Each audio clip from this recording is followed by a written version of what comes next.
Hello everyone, आप सभी का स्वागत है हमारे चैनल बैंकर्स खजाना पर। आपके लिए एक बहुत ही अच्छी अपडेट है और वैकेंसीज की शुरुआत इस नए वर्ष में हो चुकी है। एलआईसी डबल एओ जर्नलिस्ट ऑफिसर की वैकेंसी अनाउंस कर दी गई है। ऑफिशियल नोटिफिकेशन आ चुका है और 15 जनवरी से फॉर्म फिल करने शुरू भी हो चुके हैं। आपने फॉर्म फिल कर दिया? अगर अभी भी आपके मन में डाउट है कि एलआईसी डबल एओ का फॉर्म फिल करने के लिए क्या क्या योग्यता है, क्या एलिजिबिलिटी क्राइटेरिया है, कितना रिलैक्सेशन है, फॉर्म फिलिंग डेट क्या है, form fill date last date क्या है, कब तक फॉर्म फिल कर सकते हैं, ये सारी बातें आपको बताई जाएंगी। सबसे पहले बात करते हैं टोटल वैकेंसीज। इस बार 300 है बैकलॉग वैकेंसीज को जोड़ने के बाद। अगली बात मेरे दोस्तों, आपकी जानकारी के लिए बता दें, 15 जनवरी से फॉर्म फिल करना शुरू हो गए हैं। 31 जनवरी तक फॉर्म फिल किए जाएंगे। 17 और 20 फरवरी को प्री एग्जामिनेशन डेट है। 18 मार्च को मेंस का एग्जाम होगा, यानी कि मेंस एग्जाम के नजरिए से आपके पास 2 महीने हैं और प्री एग्जाम के पॉइंट ऑफ व्यू से देखा जाए तो आपके पास 1 महीना बचा हुआ है।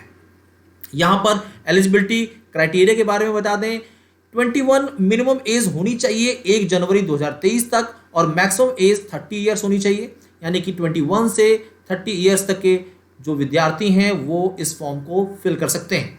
एज रिलैक्सेशन आपके सामने दिया गया है। एससी एसटी कैटेगरी के लिए 5 ईयर है, ओबीसी के लिए 3 years, PWBD general category 10 years, PWBD SC ST category 15 years. ऐसे ये सारी कैटेगरीज के लिए आपके यहाँ पर रिजर्वेशन मेंशन किए गए हैं।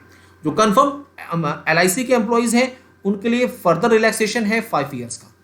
याद रखिएगा, वो लोग जो एलआईसी में कार्यरत हैं, ऑफिशियल एम्प्लॉय हैं वहां पर, उनके लिए यहाँ पर जितनी भी एज है उनकी, उसके बाद 5 ईयर रिलैक्सेशन है। आगे पेपर का पैटर्न क्या रहेगा, एप्लीकेशन फॉर्म क्या रहेगा, सैलरी क्या रहेगी, सब बताया जाएगा आपको। यहाँ पर 93 अप्रोक्सीमेटली 93,000 की सैलरी है यहाँ पर बताई जा रही है। साथ साथ में बेनिफिट्स अलग हैं। इसके अलावा बॉन्ड यहाँ पर बताया गया है, लेकिन बॉन्ड की टेंशन नहीं करनी है आपको। बॉन्ड फिल करना होता है सिलेक्शन के बाद। आप अगर ज्वाइन नहीं कर रहे हैं या आपका पेपर क्लियर नहीं हो रहा तो बॉन्ड की टेंशन लेने की जरूरत नहीं है। बहुत सारे स्टूडेंट्स अभी से ही बॉन्ड के बारे में पूछना शुरू कर देते हैं। 5 लाख का बॉन्ड है यहाँ पर, लेकिन सिलेक्शन के बाद आपको ये भरना है। अब एससी एसटी और पीडब्ल्यूबीडी कैटेगरीज के लिए या कैंडिडेट्स के लिए फी मात्र 85 रुपीज है। ऑल अदर कैंडिडेट्स के लिए फीस 700 है। अब प्री एग्जाम का पैटर्न क्या होगा ये जानना जरूरी है। प्री एग्जाम की जब बात करते हैं तो रीजनिंग, क्वांटिटेटिव एप्टीट्यूड और इंग्लिश, ये 3 सेक्शन रहेंगे आपके प्री एग्जाम में। नंबर ऑफ क्वेश्चंस 35 रीजनिंग में, क्वांटिटेटिव में 35 रहेंगे और मार्क्स भी 35 ही हैं। सबसे खास बात यह है कि सेक्शन वाइज क्वालिफाइंग मार्क्स यहां पर अनाउंस कर दिया गया है। एससी एसटी और पीडब्ल्यूबीडी के लिए यहां पर 16 मार्क्स मिनिमम चाहिए 35 में से क्वालिफाई के लिए, और जनरल के लिए 18 मार्क्स। 20-20 मिनट का समय मिलेगा हर सेक्शन में। यहां पर आपको इंग्लिश में केवल 30 सवाल मिलेंगे, 30 क्वेश्चंस मिलेंगे। इंग्लिश जैसे बैंक एग्जाम में पूछा जाता है, ग्रामर, वोकैब और कॉम्प्रिहेंशन वही यहीं पर रहेगा। टोटल मार्क्स 100 रहेंगे और 1 आवर का यहां पर आपका पेपर रहेगा। आगे बढ़े, मेंस की जब बात करते हैं, मेंस जो कि 18 मार्च को टेंटेटिव डेट बताई जा रही है। Reasoning, general awareness, current affairs, data analysis, interpretation, insurance and financial awareness और English language, letter writing and essay, ये 5 कैटेगरीज हैं जो आपको मेंस में अटेम्प्ट करने हैं। यहां पर टोटल नंबर ऑफ क्वेश्चंस दिए गए हैं। 30 क्वेश्चन रीजनिंग में, 30 जनरल अवेयरनेस में, 30 मैथमेटिक्स में, 30 इंश्योरेंस में और 2 क्वेश्चन होंगे आपके यहां पर इंग्लिश में जो कि 25 मार्क्स के होंगे। यहां पर भी क्वालिफाइंग नेचर है, यानी कि क्वालिफाइंग मिनिमम क्वालिफाइंग मार्क्स आपको चाहिए मेंस एग्जाम में पास होने के लिए, और वो यहां पर पहले ही डिक्लेयर कर दिया गया है।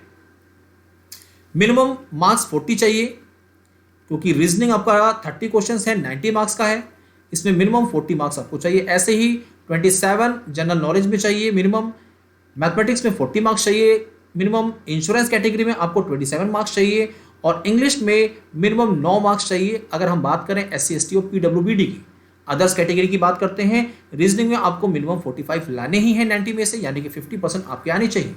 जनरल नॉलेज में 30 आने चाहिए, डेटा एनालिसिस, इंटरप्रिटेशन यानी मैथमेटिक्स में 45, इंश्योरेंस एंड फाइनेंशियल अवेयरनेस में 30 और इंग्लिश में मिनिमम 10 मार्क्स लाना जरूरी है। टोटल पेपर 2 आवर्स 30 मिनट्स का होगा। टोटल पेपर आपका यहाँ पर 2 आवर यानी 2.5 घंटे का पेपर होगा। 4 ऊपर के सेक्शन 2 घंटे के हैं और इंग्लिश में 30 मिनट्स का आपको टाइम मिलेगा। बच्चों का सबसे बड़ा जो डाउट है वो नेगेटिव स्कोरिंग का है।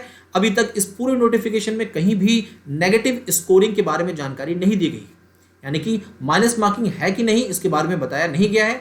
2019 के एग्जाम में भी माइनस मार्किंग के बारे में नोटिफिकेशन में जानकारी नहीं थी। एग्जाम जब आप देने जाते हैं तो जो वहां पर इंस्ट्रक्शंस दिए होते हैं उन इंस्ट्रक्शन को देखने के बाद ही नेगेटिव अटेम्प्ट करने की कोशिश करिएगा। बहुत सारे बच्चे नेगेटिव स्कोरिंग या नेगेटिव मार्किंग्स नहीं होती हैं, इसलिए अंधाधुंध पेपर करते हैं। इंस्ट्रक्शंस पढ़ने के बाद ही मेरे दोस्तों पूरे पेपर को अटेम्प्ट करिएगा। आगे यहां पर पूछा जा रहा है बच्चों के द्वारा कि ग्रेजुएशन होना जरूरी है, फाइनल ईयर वाले स्टूडेंट्स क्या पेपर फिल कर सकते हैं? बिल्कुल भी नहीं। यहाँ पर ग्रेजुएशन की डेट के बारे में बता दिया गया है कि आप ग्रेजुएट होने चाहिए 1 जनवरी 2023 तक आपका ग्रेजुएशन कंप्लीट हो जाए या फिर आपको डिग्री मिल जानी चाहिए। ये सारी बातें आप एग्जाम के नजरिए से हैं। और आपसे अगर कोई पूछता है कि इंटरव्यू है कि नहीं, तो बिल्कुल यहाँ पर इंटरव्यू भी दिया हुआ है। मार्क्स जो भी आपके मेंस एग्जाम में ऑब्टेन होंगे उसी के आधार पर मैं दोस्तों आपको इंटरव्यू के लिए शॉर्टलिस्ट किया जाएगा। वैकेंसी बहुत ही बम्पर है और सैलरी भी बहुत ही अच्छी है। इस नज़रिए से ये एग्जाम काफ़ी अच्छा है आपके लिए। अभी से मेहनत शुरू कर दीजिए। मात्र 2 महीने का समय है आपके पास मेंस के लिए और 1 महीने का समय है प्री एग्जाम के लिए। तो इस तरीके से आज के इस इंफॉर्मेटिव वीडियो को खत्म करते हैं। होप्स आपको वीडियो पसंद आई होगी। हमारे चैनल को सब्सक्राइब कर दीजिए। ऐसे वीडियो के लिए हमारे साथ जुड़े रहिए। बैंकर्स खजाना को शेयर करिए अपने दोस्तों में और इस सेशन को लाइक कर दीजिएगा। धन्यवाद। Wish all the best for all upcoming exams. Thank you.